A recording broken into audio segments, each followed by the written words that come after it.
The views and opinions expressed by the host and guests are solely their own and do not necessarily reflect the views, policies, or positions of this television station, its management, or its affiliated network.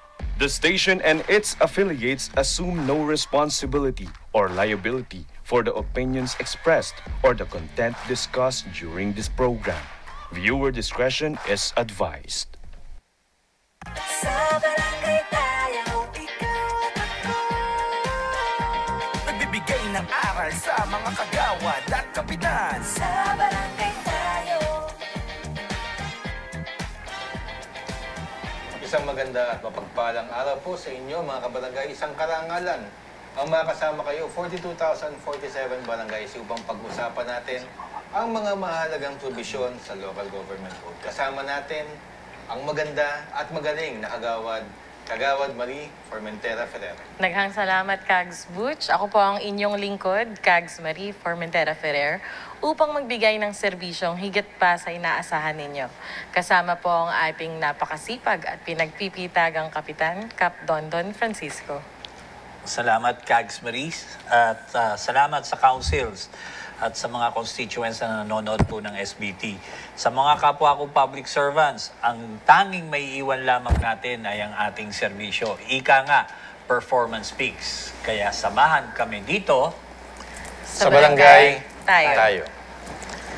Hello, hello, hello. Hi. Kamusta? Parang gumagalaw yung upuan ko. Ayun. Baka lumubog ka dyan, ha? Isa lang ibig sabihin niyan, Kags Marie.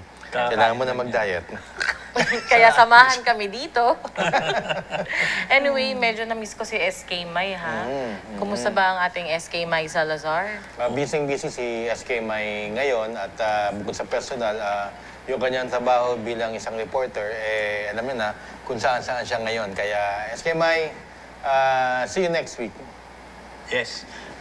Alauna ng madaling araw, nag-text pa ako sa group chat natin, sumasagot pa siya. Oo nga. Tulog na ako nyon. By the way, kasi nga, kaya hindi rin tayo nakasagot sa group chat na yun dahil maaga ako nakatulog. Galing po tayo kahapon sa Barangay Masalukot 1 at humingi tayo ng barangay clearance doon. At napakagagalang, napakasipag, napakalinis, Kags, ng barangay nila. Maliit lang ang barangay nila pero napakalinis, napakaliwalas. At nasikasa po tayo doon para sa mga empleyado at mga kagawad. Maraming salamat sa inyo. Although yung mga barangay officials nasa DILG session, pero nagpapasalamat pa rin po ako sa inyo at inasikaso niyo po ako. Thank you very much. Yun. So, Greeting ka agad no? simulan mo na. Ay, dahil bumabati tayo, syempre, gusto ko na rin batiin ang ating representante mula sa Distrito 2 ng lungsod ng Parañaque, ang atin pong Congressman Brian Yamsuan na kasi celebrate lamang po ng kanyang birthday. So, Kong, happy birthday.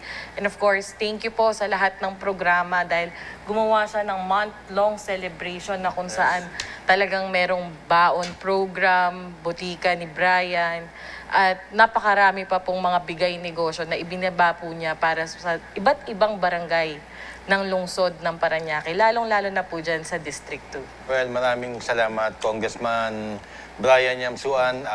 Happy birthday po sa inyo. Many more to come. Many more terms to come. Pero meron din tayo malungkot na balita sa Parañaque dahil nakikidalumhati tayo kay dating konsehal Pablo Gabriel ng District 1 naman po. District 1. So, to the family po, of course, our sincerest and deepest condolences po sa inyo. Condolence po. Well, umpisahan na natin, Kap, no? Kasi ang pag-uusapan natin is all about the local government code, yung mga mahalagang provision, pati na rin yung mga provision na dapat ang ating mga mambabatas ay sinisilip na sapagkat ang tawag doon mga obsolete na mga provision. Pero dito muna tayo sa General Welfare Clause ng Local Government Code. At para hindi ho tayo mapatagal, ipa-flash na lang po namin sa screens ninyo ang Section 16 General Welfare Clause of the Local Government Code. Roll VTR. Okay, maraming salamat, Direk. Kap, yung General Welfare Clause kasi, tsaka alam naman din to ni Cags Marie, usually, pagka gumagawa ng isang ordinansa o resolution, usually yan hindi naman talaga dapat yun ang rule, pero usually by tradition and by acclamation and profession, yun ang laging nakalagay sa unang-unang provision ng mga resolution tsaka mga ordinansa. Simply because ang General Welfare Clause, ang ibig sabihin para sa ikabubuti ng nakakarami sa barangay.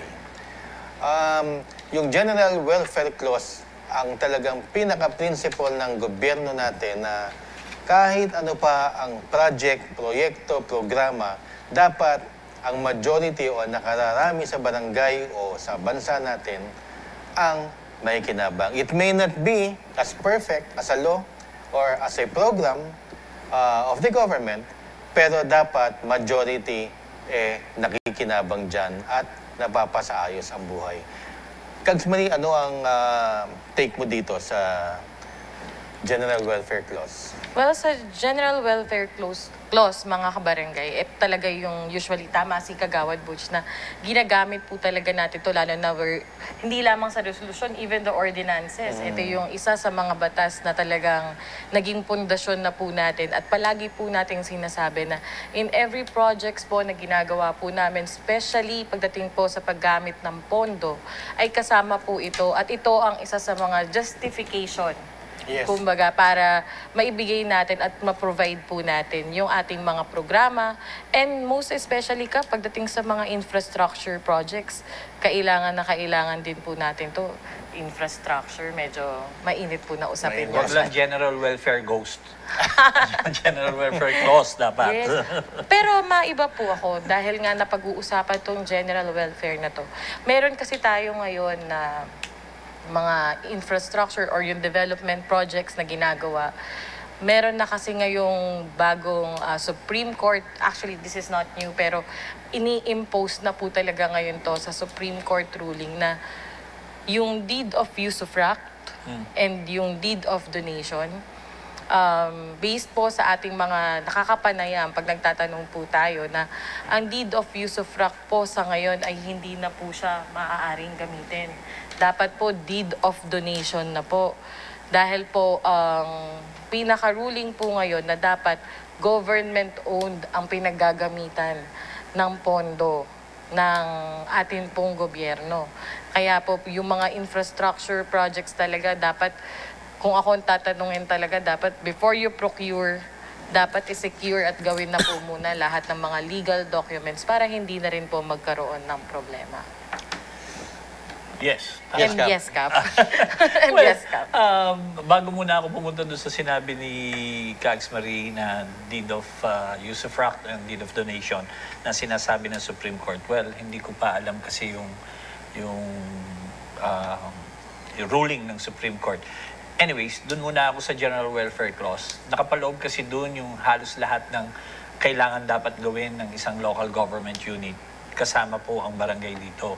So, kaya kadalasan, sabi nga ni Cags Marie, sabi ni Cags Butch, yan yung pinaka-angkla o pinaka-pundasyon ng ating mga ikikilos sa bawat barangay o sa ating barangay.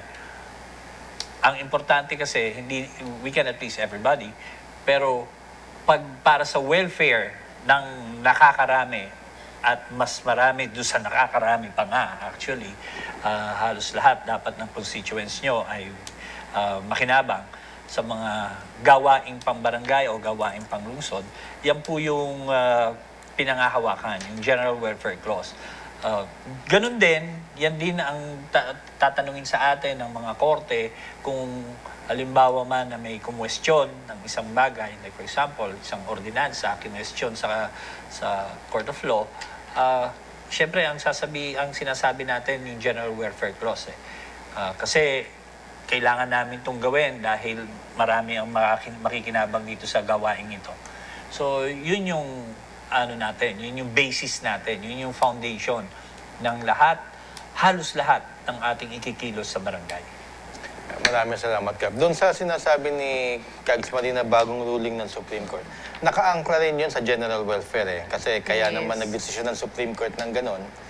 or kahit na presidente ng Pilipinas, senador o nino man sa gobyerno, any government agency, nakaangka talaga para sa ikabubuti ng nakararami. Although, sa balita ngayon, syempre, mga balita ngayon, baliktad nangyayari, ano? Pero wag na muna nating pasukin yung mga balita ngayon. Basta ang kilos ng gobyerno ay para sa majority o nakararami sa mga inhabitants ng Pilipinas. Kaya nga, Tama yes, ka. Kags Marie? Yes. Sorry. Sige. Kaya naman, sa local government code, sa section 17, yung basic services and facilities na hinihingi sa barangay, ipa-flash namin sa screen ninyo at nakaangka rin po yan sa General Welfare Clause. Manood po kayo. Roll VTR.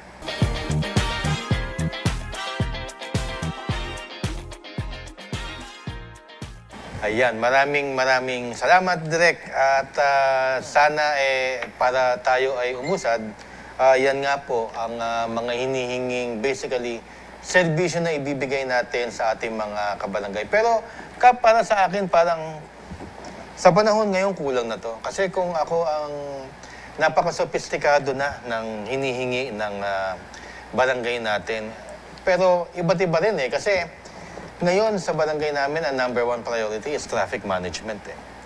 Kasi talaga lahat daluyan talaga ng trapiko ang aming barangay. So, every generation o kung 16 barangay ka o kung ano man, o yung mga dati, nababago talaga ang hinihingi na services pagdating sa barangay at saka sa city and LGU in general. Palagay ko kulang na to ang dapat yung mga mambabatas natin or kung sino man dapat madagdagan na lang ito.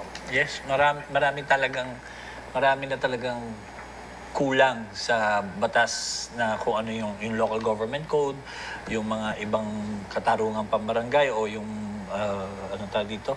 yung KP law o yung mga batas na nakaangkla o nakatuon sa mga pangangailangan ng barangay. Marami nang dapat talagang baguhin, lalo na sa panahon ngayon.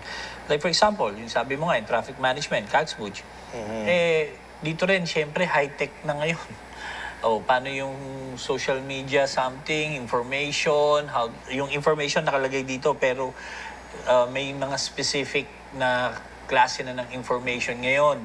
Hindi lang basta-basta information lang na nilalagay sa mga billboards o sa mga boards sa atin sa barangay. Ngayon, ang dami na Ang dami ng mga iba't ibang klaseng platforms na dapat pwedeng gamitin. Yun. So, siguro it's high time na Saka ako, dadagdag ko doon, Kags. Kaya kanina binabanggit ko yun sa infrastructure projects kasi nakalagay doon at nakapaloob na isa to sa mga basic services and facilities na tinutugunan ng general welfare. Pero kasi dapat talaga maglabas rin sila na ano ba yung guidelines. Yeah. Kasi kung hihingiin natin ay deed of donation, definitely yung mga mission areas, yung mga abandoned spaces, di ba? Yung mga open spaces natin, hindi naman po yan basta-basta nabibigyan ng ganitong klaseng deed of donation. Even the deed of usufruct nga, minsan hirap pa tayong gumawa. So, malaking bagay talaga na magkaroon talaga ng updating on this, lalo na if you're gonna implement it pagdating po sa mga programa at proyekto na gagawin po ng mga nasa barangay. Especially yung mga unused lands na kahit na unused lands yan, kung may-ari, tinataksan yan. Hindi na yata nangyayari sa iba kasi kumbaga akala ng nakararami mga nakaupo na porket abandonado yung lupa pero may-ari yan, taxable yan. Yeah.